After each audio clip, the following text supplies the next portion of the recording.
ताज़ा तरीन वीडियोस के लिए चैनल को सब्सक्राइब करके बेल आइकन और ऑल नोटिफिकेशन पर क्लिक करें ताकि आपको मिले हर अपडेट सबसे पहले।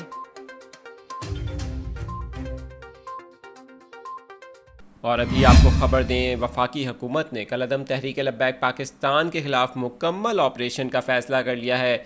आपको बताएं कि वज़ीर दाखिला शेख रशीद ने पंजाब भर में 2 माह के लिए रेंजर्स तैनात करने का ऐलान किया। इसके साथ साथ उन्होंने कहा कि फ़्रांस का सफ़ीर पाकिस्तान में मौजूद ही नहीं है। TLP का एजेंडा बिल्कुल कुछ और है। आपको बताएं कि शेख रशीद ने वाज़े तौर पे कहा कि कराची की तरह पंजाब भर में रेंजर्स को तैनात किया जा रहा है और 2 माह के लिए सूबे भर में रेंजर्स तैनात होगी। शेख रशीद ने यह भी कहा कि आर्टिकल 147 के तहत सूबे भर में रेंजर्स तलब की गई है और पंजाब हुकूमत को इख्तियार होगा कि वो जहाँ चाहे रेंजर्स को इस्तेमाल करे।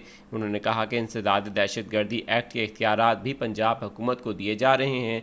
दूसरी तरफ आपको बताएं कि वफाकी हुकूमत ने कलअदम तहरीक लब्बैक पाकिस्तान के खिलाफ मुकम्मल कार्रवाई का फ़ैसला किया है। आपको बताएं कि गुज़िश्ता कई रोज़ से धरना देने वाली कलअदम तहरीक लब्बैक पाकिस्तान से अक्सरियत पसंद तंजीम के तौर पर निपटा जाएगा और इनके खिलाफ ऑपरेशन शुरू किया जाएगा। ये फ़ैसला किया गया है आज अहम प्रेस कॉन्फ्रेंस की वफाकी वज़ीर इत्तलात फवाद चौधरी ने, जिसमें उन्होंने ऐलान किया कि कलअदम तहरीक लब्बैक पाकिस्तान से अब सियासी और मजहबी जमात के तौर पर नहीं बल्कि एक शिद्दत पसंद तंजीम के तौर पर निपटा जाएगा, जिस तरह बाकी शिद्दत पसंद तंजीमों से माजी में निपटा गया है।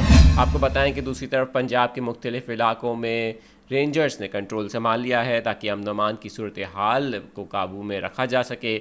आज सूरत हाल कुछ ख़राब देखने को मिली गुजरांवाला में, जहाँ पर कलअदम तहरीक लब्बैक पाकिस्तान के कारकुनान और पुलिस के दरमियान झड़पें हुई। इस दौरान पुलिस के 3 जवान शहीद हुए जबकि मुतादिद ज़ख्मी हुए, जिसके बाद काबीना में फ़ैसला किया गया कि कलअदम तहरीक लब्बैक पाकिस्तान से अब किसी किस्म के मुज़ाकरात नहीं होंगे और हुकूमत ने सख्त ऑपरेशन करने का फ़ैसला किया है।